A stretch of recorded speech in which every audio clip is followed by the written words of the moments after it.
할렐루야. 새로운 한 주간 하나님께서 주신 귀한 은혜가 여러분들의 삶과 여러분들의 가정과 살아가는 모든 터전에 있기를 축복합니다. 오늘도 너무나 잘 오셨습니다. 한 주간 지내면서 진주는 시원하다 생각했는데 아니었습니다. 진주는 더운 곳이었습니다. 엄청 덥고 습한 곳이라는 것을 깨달았습니다. 그래서 에어컨을 팍팍 틀어야 된다는 것을 깨달았습니다.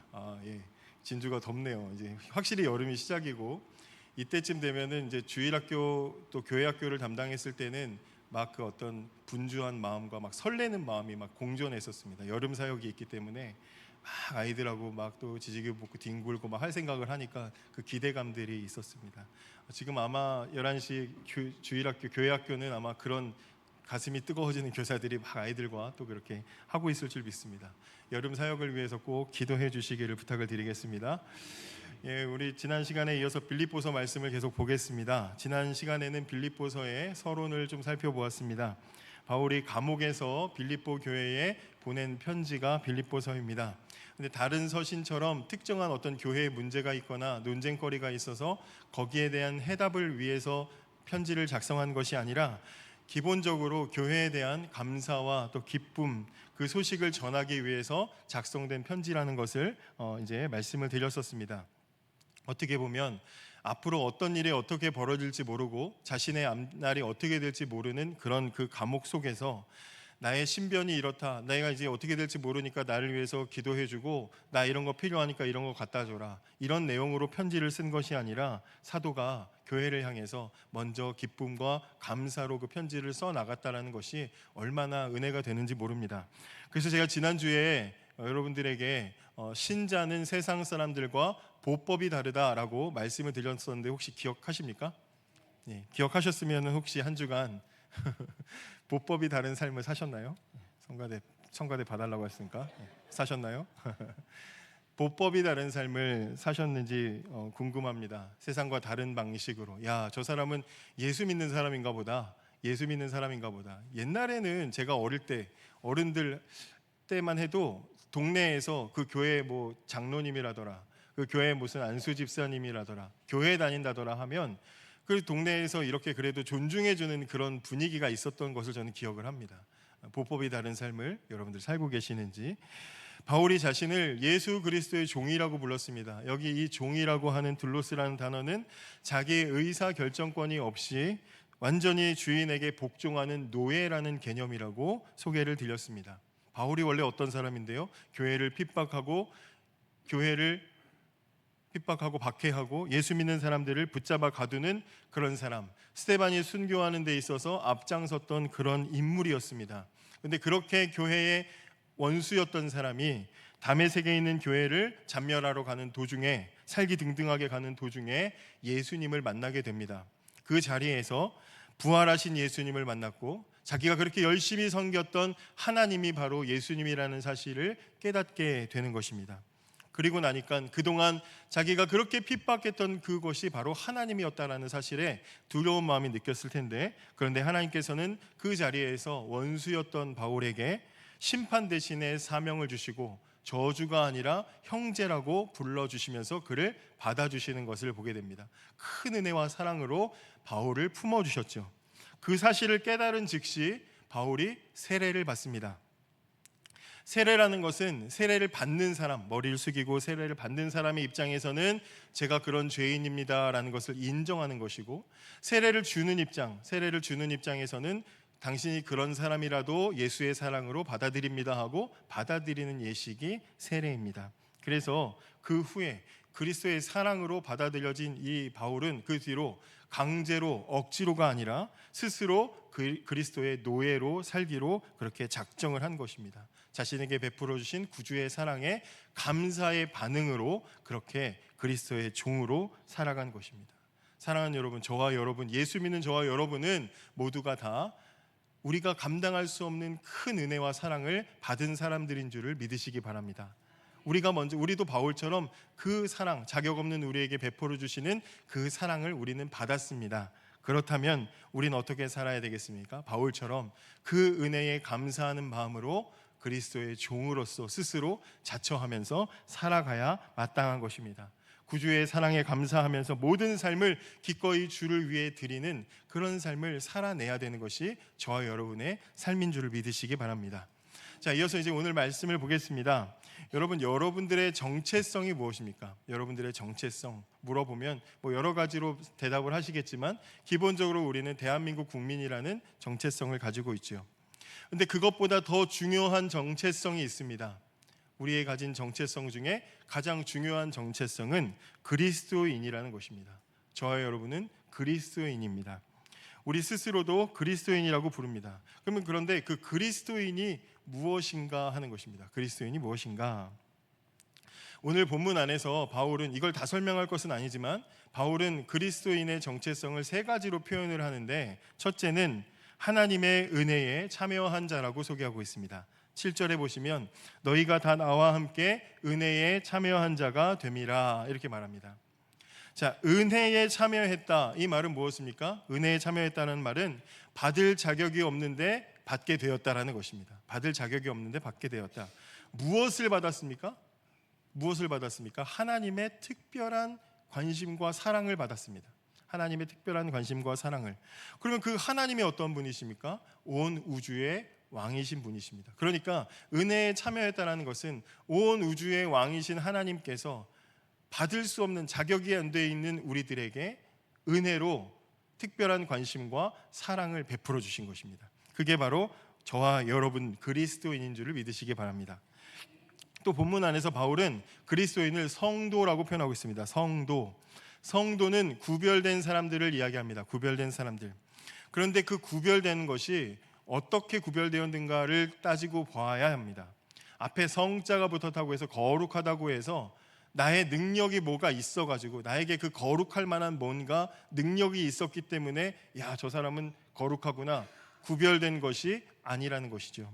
우리가 고백하는 것은 내가 대단해서 구별된 것이 아니라 하나님께서 나를 은혜로 구별해 주신 것이라고 고백하는 것입니다. 여기에서 로마 카톨릭과 우리의 차이점이 생겨납니다. 천주교와 우리의 차이점이 여기에서 발생합니다. 천주교는 사람을 둘로 구분을 합니다. 일반 사람이 있고 사제가 있다라고 구분을 하죠. 그래서 사제를 통해 하나님을 만나야 되고 사제를 통해 하나님께 속죄를 해야 된다라고 그렇게 가르칩니다. 특별하게 구별된 사람들이 있다고 가르치는 것이죠.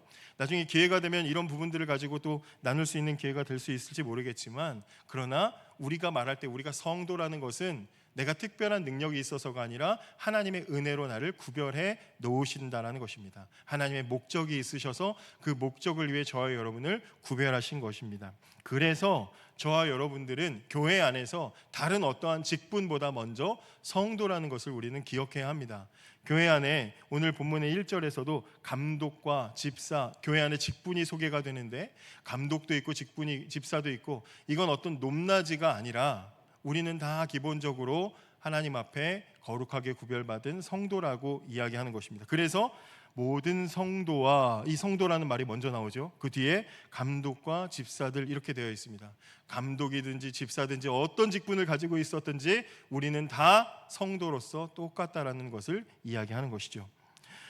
오늘 본문에서 바울이 또 이야기하는 그리스도인의 특징이 무엇이냐? 세 번째는 그리스도 안에 있는 자라는 것입니다. 그리스도 안에 있다. 그리스도 예수 안에 있다라는 이 표현은 바울이 가지고 있는 신학에서 아주 중요한 중심 개념 중에 하나입니다. 그래서 저는 오늘 여러분들과 그리스도 안에서, 그리스도 예수 안에서가 무엇을 말하는지를 살펴보려고 합니다. 학자에 따라서 다르긴 하지만 바울 서신 안에 그리스도 안에서, 그리스도 예수 안에서, 주 안에서, 이 표현이 단어의 해석에 따라서 차이는 있지만 130회 나온다고 말하는 사람도 있고 170회 나온다고 말하는 사람들도 있고, 어쨌든 엄청나게 많이 바울의 편지 안에 그리스도 안에서라는 표현이 주어져 있습니다. 그렇기 때문에 저와 여러분이 바울 서신을 공부해 나가고 성경을 읽어 나갈 때 반드시 기억해야 되는 개념이 그리스도 안에서는 무엇인가라는 것입니다. 그래서 오늘 저는 여러분들과 그리스도 안에서라는 표현에 대해서 세 가지로 생각을 해보려고 합니다. 첫째로, 그리스도 안에서라는 말은 소속과 신분이 변화되었다라는 의미입니다. 소속과 신분이 변화된 사람, 그리스도 안에서 우리의 삶의 위치가 바뀐 것입니다. 예수를 믿는다는 것은 그냥 교회를 다닌다 정도가 아니라 우리의 소속이 변화되는 사건이 일어난 것을 뜻합니다. 빌립보 교인들이 복음을 듣기 전에는 그들의 소속이 빌립보 사람들이었습니다. 그런데 그들이 예수를 믿고 나면 빌립보에 살고 있지만 그들의 소속은 더 이상 빌립보 사람이 아니라 그리스도 안에 사는 사람으로 바뀌게 되는 것입니다. 그리스도인으로서 소속이 바뀌기 전에 우리는 다 어디에 속해 있었습니까? 성경은 우리가 세상에 속해 있었다라고 말하고 있습니다. 요한 1서 4장 5절을 한번 살펴보시겠습니다. 요한 1서 4장 5절입니다. 요한 1서 4장 5절 같이 한번 봉독하겠습니다. 시작.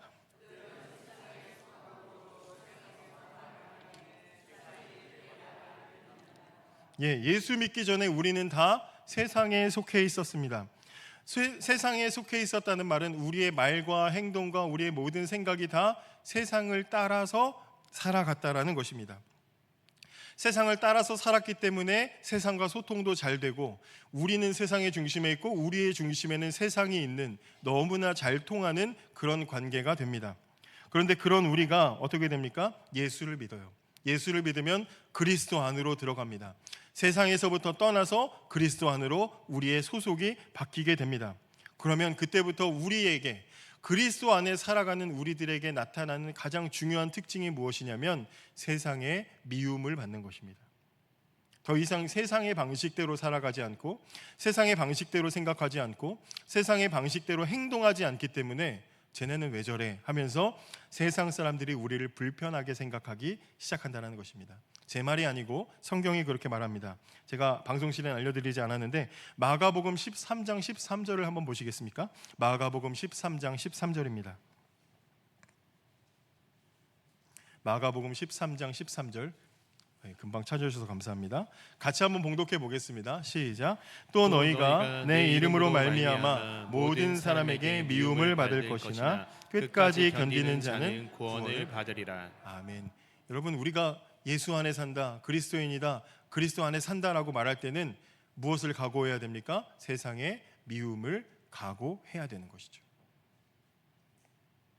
우리가 또 그리스도 안에 있기 전에 우리는 어디 있었다고 성경이 말하고 있냐면 아담 안에 있었다라고 말합니다. 아담 안에 있었다. 고린도전서 15장 22절을 보시면 고린도전서 15장 22절 이것도 한번 같이 우리 읽어볼까요? 고린도전서 15장 22절 봉독해 보겠습니다. 시작. 아담 안에서 모든 사람이 죽은 것 같이 그리스도 안에서 모든 사람이 삶을 얻으리라. 아멘. 우리 어디 있었다고 합니까? 아담 안에 있었습니다. 아담 안에 있을 때 우리의 상태가 어떻답니까? 죽었다라고 말합니다. 여기 지금 죽은 자들이라고 말합니까? 죽을 뻔했다고 말합니까? 죽을 수도 있었다라고 말합니까? 죽었다라고 말합니다. 우리는 아담 안에서 죽었던 존재입니다. 무엇 때문에요? 죄 때문이죠. 너무나 잘 아십니다. 이 에베소서 2장 1절에 그렇게 나와 있죠. 그는 허물과 죄로 죽었던 너희를 살리셨도다. 우리는 허물과 죄 때문에 이미 죽었던 사람들입니다. 저와 여러분은 아담 안에 있을 때 예수 믿기 전에 그리스도 안으로 들어가기 전에 우리는 어떻게 된 상태입니까? 죄로 죽었던 사람들입니다. 죽어 있었던 존재. 죄로 죽은 사람들은 살아있을 때 살아있는 사람들이 할 수 있는 일을 할 수가 없습니다. 여러분, 브라질 축구의 전설 펠레 아십니까? 펠레 아시죠? 검색해 보니까 2022년에 돌아가셨더라고요. 돌아가신지도 몰랐는데 이 펠레 축구의 영웅, 축구의 달인 아니겠습니까? 자, 한번 여러분께 한번 여쭤보겠습니다. 끔찍하지만 죽은 펠레와 그다음에 이 살아있는 박신웅이 오후 3시 반에 진주 운동장에서 축구 시합을 한다면 누가 이기겠습니까? 왜 고민을 하시는 거죠? 아니면 스펙이 아주 좋은 육상 선수인데 근데 죽었어요. 그 죽은 육상 선수와 우리 교회 유치부 중에 제일 어린 꼬마 아이가 달리기 시합을 하면 누가 이기겠습니까? 애가 반대로 갈 수는 있어도 절대로 아이가 지는 일은 없을 것입니다. 왜 그렇습니까? 살아있기 때문이죠. 살아있는 게 이기는 겁니다. 살아있는 사람이. 죽으면 아무것도 할 수가 없습니다. 여러분, 무엇을 할 수가 없습니까? 죽은 사람은 무엇을 할 수 없습니까? 하나님을 위해 어떠한 선한 것도 할 수가 없습니다. 죽은 사람은, 영혼이 죽은 사람은 하나님을 위해서 어떠한 것도 할 수가 없습니다. 제가 청소년 아이들에게 이 영혼이 죽은 상태, 하나님이 사람을 창조하실 때는 육체와 영혼을 결합해서 창조하셨는데 이 죄인은 영혼이 죽은 상태다. 그래서 육신은 살아있지만 영혼은 죽은 채로 돌아다닌다. 이것을 제가 아이들에게 어떻게 설명을 하냐면, 내비게이션이 있는데 GPS가 잡히지 않은 상태. 우리 이렇게 운행하고 가시다가 길 찾아 초행길 가시는데 GPS가 갑자기 먹통이 되면 어떻게 됩니까? 계속 뺑뺑이 돌고 여기가 거기네 아니네 그러면서 막 엄마 아빠 싸우고, 뒤에서 아이들이 엄마 그만 싸워, 막 아빠도 열심히 하는 거잖아 막 그러면서 그러지 않아요? 막 그 안에서 그러잖아요. 그런 상태, 영혼이 죽은 상태. 그래서 하나님이 창조하시고 하나님의 형상으로 창조하셨지만 영혼이 죽어서 하나님을 감각할 수가 없고 하나님을 찾을 수가 없는 상태. 뭔가를 해야 되는 건 알겠는데 어디에다가 어떤 찬양과 경배를 드려야 될지 모르는 상태가 바로 영혼이 죽은, GPS가 먹통인 상태다 이 말입니다. 그래서 죽은 사람은 하나님을 찬양하지 못하고 하나님을 예배하지 못하고 하나님을 향한 사랑을 고백하지도 못하고 그 하나님을 전도하지도 못하고 하나님을 위해서 열심히 헌신하지도 못합니다. 죽은 사람은 아무것도 할 수가 없어요. 그래서 영혼이 죽은 사람들이 제일 힘들어하는 게 뭔지 아십니까? 영혼이 죽은 사람들이 제일 힘들어하는 것은 예배 드리는 겁니다. 예배 드리러 가는 게 그렇게 힘든 거예요. 예배 드리러 가서 시간을 견디고, 저 목사가 오늘은 왜 이렇게 또 삘 받아가지고 모래 설교를 하냐 막 그러면서 시계 봤다가 주보를 3번 4번 정독을 했다가 그래도 시간이 안 가고 예배를 견디는 거예요. 영혼이 죽으면 예배할 수가 없습니다. 어쩌다 앉아 계실 수는 있어도 영과 진리로 드리는 진정의 예배를 하나님께 드릴 수가 없는 것입니다. 아직은 그리스도인이 아닌데 가끔 예배가 좋았어요 하시는 분들이 있어요. 오늘 찬양이 좋았어요. 그것은 그 분위기나 그 음악이 좋았다라는 것이지 절대로 진정으로 예배 드릴 수가 없습니다. 영혼이 죽으면 그럴 수가 없습니다. 제가 군대 시절에 군종을 했었기 때문에 종교 행사에 대해서는 너무나 잘 알고 있습니다. 지금은 좀 분위기가 다르다고 하는데 그 당시에는 이등병들이 가서 잠시라도 눈을 붙이고 잘 수 있는 시간이 주일날 종교 행사 시간밖에 없었어요. 그래서 대부분의 이등병들은 종교 행사, 불교든 어디든 다 갑니다. 가면 걔네들의 자세는 똑같아요. 엎드리는 거예요. 지금 여러분들은 고개를 들고 저를 보시지만 앞에 딱 서면 고개를 탁 숙여서 정수리밖에 안 보입니다. 애들이 다 자요. 예배 시간에 다 자요. 실수로 깬 애들이 설교를 듣고 나머지는 다 잡니다. 그래서 자다가 깨가지고 일어나서 끝났다 그러면 이제 나가면서 초코파이도 받고 크림빵도 받으면서 그게 이제 그 달콤한 맛으로 그게 이제 일주일에 살아가는 낙으로 오는 거예요. 영혼이 죽어 있어도 이 정도의 종교 생활은 할 수가 있습니다. 그러나 영혼이 죽은 사람은 절대로, 세상에 속한 사람은 절대로 하나님께 예배할 수가 없습니다. 그러나 그리스도 안에 있는 사람들은 어떻습니까? 그리스도 안에 있는 사람, 그 영혼이 살아난 사람들은 어떻습니까? 여러분, GPS가 먹통인데 길을 가다가 이 먹통이어서 길을 못 찾고 헤매다 갑자기 어느 순간에 GPS가 연결되었습니다. 복음보다 더 기쁜 소리가 딱 들리고 나면 그럼 어떻게 됩니까? 내가 지금 어디로 가야 하는지 방향이 정확하게 나오죠. 그리고 얼만큼 잘못 왔는지도 알게 됩니다. 내가 5km를 돌아가야 되는구나. 그리고 저쪽 방향으로 가야 되는구나. 영혼이 죽은 사람이 그리스도를 만나게 되면, 그리스도 안으로 들어가게 되면 그 영혼이 살아나서 그동안 내가 얼마나 잘못 살아왔는지를 깨닫게 되고 앞으로 내가 어떻게 살아가야 할지를 정확하게 보게 되는 사건이 일어나는 것이죠. 그게 거듭남의 사건이죠. 여러분, 그래서 그리스도 예수 안에 있는 사람들은 예수 안에 생명을 얻고 영혼이 살아났기 때문에 하나님을 찬양할 수 있고 하나님을 예배할 수 있고 하나님께 감사할 수 있고 하나님을 알아갈 수 있고 하나님을 자랑할 수가 있게 되는 것입니다. 그래서 너무나 예배 드리는 게 감사하고 기뻐서 예배의 자리에 나올 때마다 막 감격이 되고, 예배당 들어서면 눈물이 나고, 매주 그러시면 병원에 가서 상담을 좀 받아보셔야 되겠지만 그게 아니고 그래도 1년에 한두 번씩은 내가 예배할 수 있다는 것에 막 감격이 되고 막 그래야 되지 않겠습니까? 그렇죠? 성가대로 내가 성가대 이 하얀 옷을 입고 서다니 나는 시커먼데 하나님이 날 찬양하게 하시는구나. 막 하시기도 전에 막 목이 메고 그러셔야 되는 것 아니겠습니까? 그 감격이 영혼이 살아난 사람들, 그리스도 안에 있는 사람들에게만 있는 것이다 이 말이죠. 온 마음 다해 사랑합니다. 온 마음 다해 주 알기 원하네. 내 모든 삶 주님 것이니 주만 섬기리. 온 마음 다해 자발적으로 진심으로 주님을 향해 살겠습니다라는 이 감동이 예배 자리에 있어야 되지 않겠습니까? 그게 영원히 살아난 사람, 그리스도 안에 있는 사람이 누릴 수 있는 감격이라는 것입니다.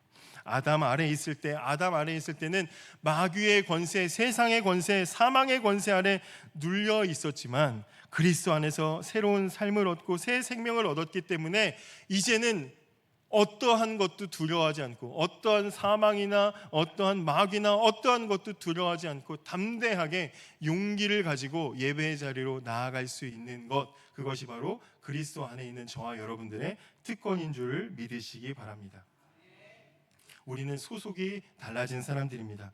신분이 달라졌습니다. 우리의 대표자가 달라졌습니다.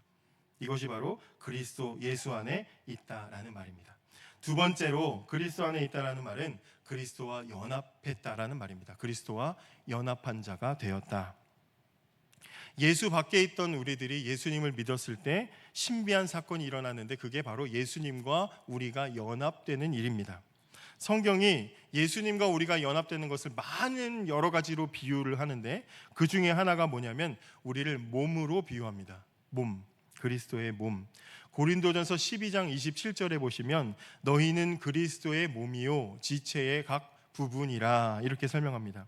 우리를 예수님의 몸이라고 소개합니다. 예수님의 몸. 모양은 다 다르지만 저의 몸, 손가락, 발가락 뭐 여러 가지 모양은 다 다르지만 함께 이렇게 붙어서 몸이라고 표현이 되는 것처럼 저와 여러분도 다 특성이 다르고 성격도 다르고 출신도 다르고 다 다르지만 예수에게 붙어서 우리는 한 몸이 되었다라고 소개하고 있습니다. 예수님의 몸이 되었다라는 말은 그 핵심이 무엇이냐면 예수님과 생명을 함께하는 생명 공동체가 되었다라는 것입니다. 생명 공동체. 그러니까 이전에는 별개였는데 그리스도 안에 들어온 우리들은 이제 예수님이 죽으시면 나도 죽고 예수님이 살면 나도 사는 생명이 연결된 공동체가 된 것입니다. 예수님은 죽으셨는데 나는 막 살아있고 그러지 않는다라는 것입니다. 또 질서상으로는 예수님이 우리의 머리가 되시고 우리는 그의 몸으로서 살아간다는 것입니다. 그래서 내 인생을 누가 주도합니까? 예수님께서 주도하는 것이죠. 그래서 성경에 예수님이 우리의 머리 되신다는 말을 저는 중고등부 아이들한테는 우두머리가 되신다 이렇게 소개합니다. 예수님이 나의 우두머리가 되신다. 우두머리면 쫄개들은 어떻게 됩니까? 따라가는 것이죠. 우리는 이제 그렇게 살아가도록 부름을 받았다는 것입니다. 또 그리스도와 연합을 성경은 포도나무와 가지로도 비유합니다. 포도나무와 가지. 요한복음 15장 5절에 보시면 나는 포도나무요 너희는 가지라. 이건 우리 같이 한번 봉독해 볼까요? 시작. 나는 포도나무요 너희는 가지라. 그가 내 안에 내가 그 안에 거하며 사람이 열매를 많이 맺나니 나를 떠나서는 너희가 아무것도 할 수 없음이라. 아멘. 예수님은 포도나무고 우리는 가지라. 이 말씀 속에 예수님이 가장 핵심으로 말씀하신 게 무엇일까요? 나를 떠나서는 너희가 아무것도 할 수 없다라는 것입니다. 가지 끝에 열매가 맺히죠? 가지 끝에 열매가 맺힌다고 가지가 야 내가 능력이 많구나 그게 아니죠. 그 가지 끝에 열매가 맺히는 이유는 무엇이겠습니까? 나무에 붙어 있기 때문이죠. 나무에 붙어 있기만 하면 열매는 자동으로 맺히게 되는 것입니다. 그래서 예수님이 하시는 말씀이 나를 떠나서는 너희가 아무것도 할 수 없다. 그 말을 뒤집으면 무슨 말입니까? 나한테 꼭 붙어 있어라 이 얘기죠.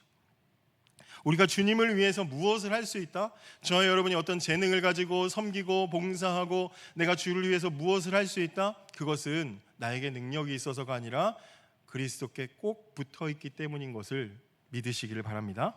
뿐만 아니라 그 외에도 그리스도와 우리의 관계를 혼인 관계로 비유하기도 하고 함께 지어져가는 건축물로 비유를 하기도 합니다.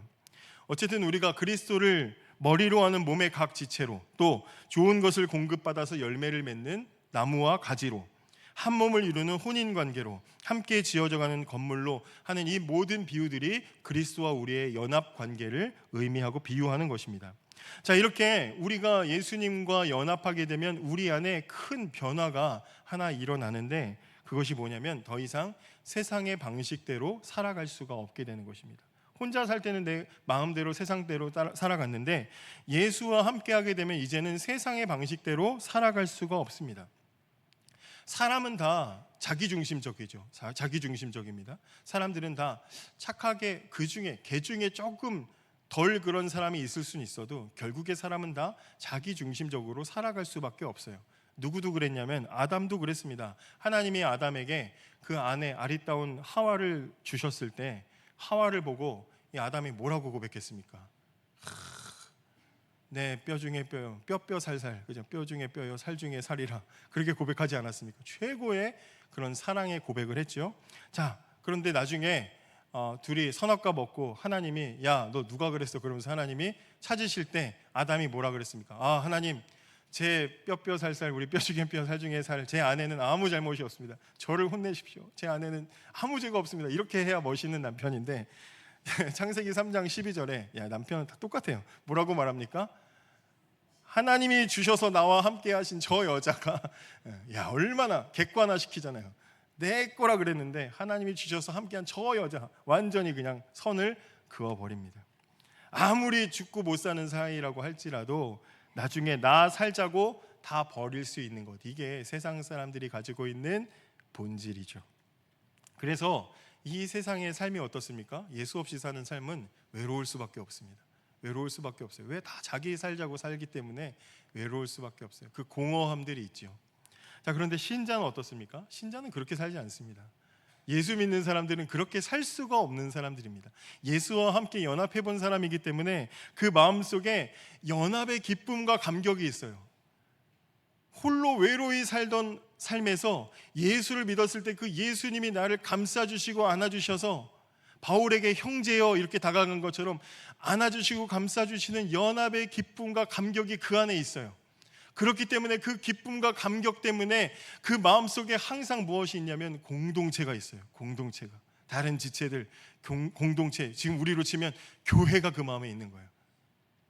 누가 거기다 그렇게 집어넣어야지라고 강요하고 가르치는 것이 아니라 예수 믿는 그리스도 안에 있는 사람들은 그 마음속에 공동체가 있는 사람입니다. 그래서 우리가 신앙 고백할 때마다 뭐라고 고백합니까? 거룩한 공교회, 공공에 함께하는 교회. 그리고 우리가 서로 뭐 한다고 말합니까? 성도의 교제를 나누죠.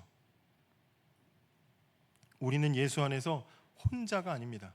아무리 스펙이 좋아도, 이 팔뚝이 아무리 좋아도 떨어져 있으면 내 몸이 아닌 것처럼, 약해도 붙어 있어야 내 몸인 것처럼 우리는 떨어져 있을 수가 없다는 것입니다. 그래서 그리스도인들은 본질적으로, 근본적으로, 기본적으로 혼자서 신앙생활을 할 수가 없습니다. 우리는 혼자서 신앙생활을 하도록 부름을 받지 않았어요. 코로나 이후로 우리 교회는 이제 못 봤는데 이렇게 말씀하시는 분들이 계십니다. 나는 혼자 예배 드리는 게 적성에 맞아요 라고 하시는 분들이 있어요. 비대면 예배를 드리다 보니까 혼자 성경 보고 혼자 유튜브로 찬양 틀어놓고 온라인으로 송금하고 이것이 나한테 맞아요 라고 하시는 분들이 있습니다. 물론 특수한 상황과 환경이 있을 수 있죠. 코로나 때처럼이나 아니면 어디 선교지에 계시거나 오지에 혼자 계시거나 아니면 어떤 직업적인 부분들 때문에 주일날 교회에 오실 수 없는 분들, 혼자서만 계셔야 되는 분들이 분명히 계십니다. 그러나 신앙생활은 기본적으로 혼자서 할 수 있는 성질이 아니라는 것이죠. 우리가 수요일마다 시편을 보고 있는데 그 시편을 볼 때 항상 우리가 어떤 것들을 보게 됩니까? 개인의 문제를 가지고 하나님 앞에 간절히 기도했는데 하나님이 그 기도의 자리에서 만나주셨더니 개인의 기도가 무엇으로 바뀝니까? 공동체를 향한 기도로 바뀌고 나라를 향한 기도로 변화돼서 나오는 거예요.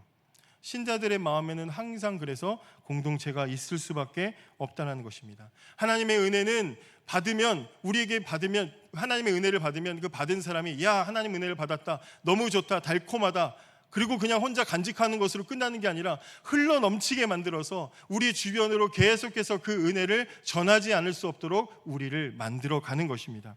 불교나 다른 종교들처럼 개인의 깊은 신앙으로 경지에 이르는 것이 끝나는 것이 절대로 아니라는 것이죠. 방 안에서 기도원에서 혼자 은혜를 깊이 받으시고 그곳에서 아무리 주여 여기가 좋사오니 하셔도 변화산에서 제자들이 그렇게 좋사오니 했을 때 예수님이 그래 좋지 우리끼리 여기 있자 그러지 않으시고 어떻게 하십니까? 산 아래로 내려 보내셨다는 것입니다. 우리는 우리의 현장으로 돌아가야 하는 것입니다. 물론 알고 있습니다.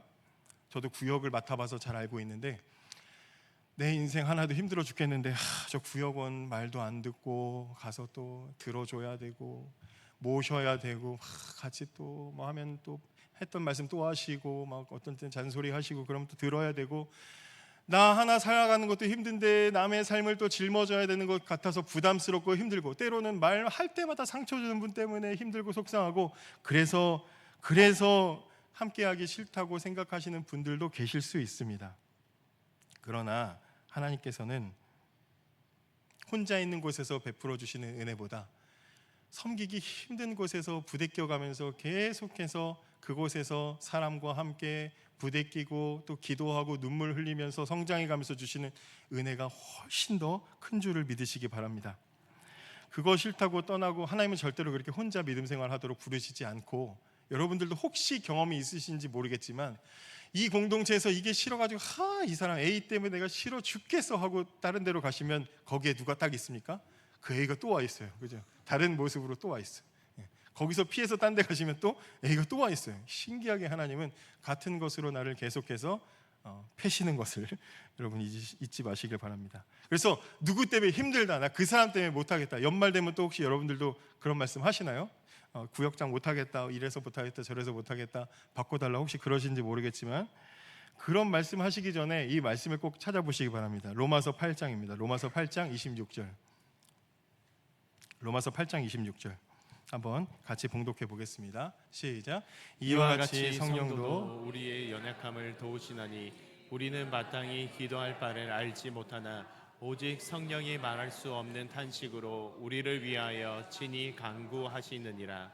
다른 사람 때문에 힘들어 죽겠다, 나 그 사람하고 함께하는 거 싫다, 내가 왜 그 구역을 맡아야 되냐, 그 사람 맡아야 되냐, 그런 말씀하시기 전에 성경이 뭐라고 말하고 있습니까? 나같이 변하지 않고 못되고 고집불통인 사람 속에 누가 계시대요? 성령님이 계셔서 성령님이 나를 위해 말할 수 없는 탄식으로 기도하고 계시대요. 성령님이 왜 그렇게 기도하고 계십니까? 나와 연합했기 때문입니다. 성령님이 무슨 죄입니까? 무슨 죄가 있으셔서 성령님이 나 같은 사람 때문에 맨날 그렇게 탄식하고 눈물 흘리면서 기도하고 계십니까? 그런 우리가, 그런 연합 가운데 있는 우리가 누구를 불평하고 누구를 뭐라고 말할 수가 있겠습니까? 그래서 혹시 이 시간에 별 이유도 없으신데 습관적으로 그냥 나오기 귀찮으셔가지고 그런 분은 없으시겠지만, 혹시 없으시겠지만 편의를 위해서 유튜브 중계로, 저기 보고 말씀드려야지, 유튜브 중계로 예배를 드리는 분이 계시다면 물론 구독과 좋아요는 눌러주시고요. 아주 심각하게 그리스도 안에서 살아가는 신자의 본질인 연합이라는 것을 한번 깊이 기도해 보시기를 부탁을 드리겠습니다. 자, 그리스도 안에 살아간다. 세 번째는 삶의 중심이 바뀌었다라는 것입니다. 삶의 중심이 바뀌었다. 여러분, 연애할 때는 서로 좋아하는 거 서로 막 챙겨가면서 맛있게 드시는데 결혼하고 자녀가 생기면 어떻습니까? 집에 음식이 다 어떻게 바뀝니까? 애들 좋아하는 걸로 싹 다 바뀌죠. 저희도 외식하러 나가면 뭐 아들이 전에 이거 먹고 싶어 했다 그러면 또 그거 먹으러 가고, 또 딸이 옆에서 징징대면 또 그 다음 주에는 딸 데리고 또 거기 가고, 그러면서 모든 식단이 다 그렇게 바뀌어 버리죠. 왜 바뀝니까? 중심이 바뀌었다는 거죠. 그 안에 애들이 있기 때문입니다. 사형리 전도지 보시면 우리 마음속에 의자가 하나 있는데 거기 내가 앉아 있죠. 근데 예수님 믿으면 어떻게 됩니까? 나는 그 의자에서 내려오고 예수님을 내 마음의 의자에 모시고 나는 그 옆에서 섬기라고 그렇게 배웠죠. 예수님을 믿으면 그런 일이 우리 안에 일어나는 것입니다. 내 인생의 중심에 예수님이 사시게 되는 것입니다. 그러면 이전에는 내가 나를 기준으로 선택하고 판단하고 행동했는데 내 안에 예수님이 오시고 나면 예수님을 중심으로 선택하고 판단하게 되는 것이죠. 그래서 우리 안에 생각이 그전에는 내가 뭘 하고 싶은가, 내가 무엇을 좋아하나, 내 중심이었다면 예수님을 믿고 나면 이제는 예수님은 무엇을 원하시는가, 예수님이라면 어떻게 말씀하셨을까, 예수님이라면 무엇을 기도하셨을까, 예수님이라면 어떤 행동을 하셨을까로 그 생각이 바뀌게 되는 것입니다. 부모님이 우리 자녀는 무엇을 좋아할까, 무엇을 먹일까, 이 자리에 계셔도 여러분 마음속에는 자녀 생각하시잖아요. 그죠? 70, 80 되셔도 부모님들은, 저희 엄마는 아직도 제가 밥 잘 먹고 있냐고 물어보신, 밥을 너무 잘 먹어서 이렇게 컸는데도 밥 잘 먹고 있냐고 물어보시거든요. 부모님 마음속에 억지로 오늘은 내가 자녀를 생각해야지 해서 하는 게 아니라 자동으로 들어와 있는 거거든요. 예수를 믿으면 우리 안에 그런 일들이 일어난다는 것입니다. 그래서 우리 안에 예수님이 중심이 되다 보니까 우리의 말이 바뀌고 우리의 행동이 바뀌고 우리의 생각과 성품의 변화가 일어나서 우리가 점점 예수님을 닮아가도록 되어지는 것입니다. 예수님을 닮아간다. 에베소서 4장 13절을 한번 보시겠습니다. 에베소서 4장 13절 한번 같이 우리 봉독해 보겠습니다. 시작. 우리가 다 하나님의 아들을 믿는 것과 아는 일에 하나가 되어 온전한 사람을 이루어 그리스도의 장성한 분량이 충만한 데까지 이르리니. 아멘. 예, 이 말씀 무슨 말인가 해서 세번역 성경으로 찾아봤는데, 세번역 성경을 한번 띄워주시겠습니까? 이것도 한번 같이 읽어보겠습니다. 시작. 우리 모두가 하나님의 아들을 믿는 일과 아는 일에 하나가 되고 온전한 사람이 되어서 그리스도의 충만하심의 경지까지 다다르게 됩니다. 아멘. 예수님처럼, 예수님의 성품처럼 그 경지까지 가까이 나아가는 것, 그게 우리 안에 일어나는 삶의 변화로부터 일어나는 그런 변화가 되는 것입니다. 우리의 최종 목표는 바로 예수님처럼 되는 것, 예수님 닮아가는 것으로 가는 것이죠. 이것은 절대로 우리의 인간적인 노력으로 되어지는 것이 아니라 그리스도 안에서 우리를 하나님께서 끊임없이 바꾸고 고쳐 나가시면서 만들어내시는 하나님의 수고와 열심의 결과인 것입니다. 사람들은 그렇게 말합니다. 사람은 고쳐 쓰는 거 아니다, 이런 말을 하죠. 사람은 안 바뀝니다. 진짜 안 바뀝니다. 그죠? 사람은 참 안 바뀌어요. 지독하게 변하지 않습니다. 그런데 하나님은 고쳐 쓰신다는 겁니다. 구제불능이고 변하지 않을 것 같은 인생들을 불러 모으셔서 소속과 신분을 바꾸시고 연합해서 그들과 함께 사시면서 그 중심부터 전체를 완전히 바꾸어 버리시는 것이 하나님이 우리 안에 하시는 일이다, 이것이죠. 그래서 허물과 죄로 죽은 인생을 예수 닮은 인생의 경지까지 끌어올리시는 것이 하나님이 우리 안에 하시는 일이고, 오늘 본문에 오늘 보지 않았지만 그리스도께서, 하나님께서 우리 안에 하시는 착한 일의 정체가 되는 것입니다.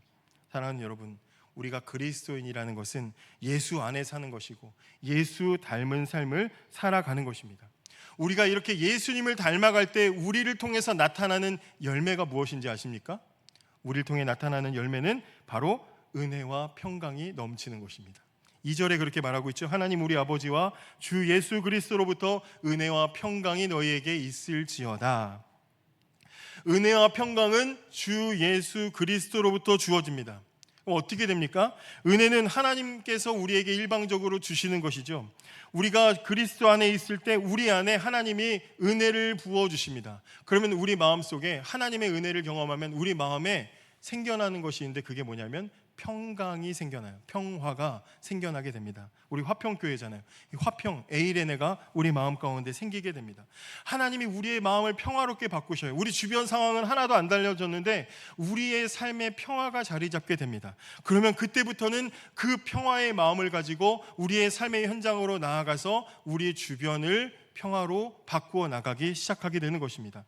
우리의 가정과 우리의 이웃과 우리의 일터와 교회 안에 예수 하나님의 은혜를 받은 사람들의 그 마음속에 있는 평안을 나누어 주어서 평강의 열매가 맺히도록 살아가는 것이죠.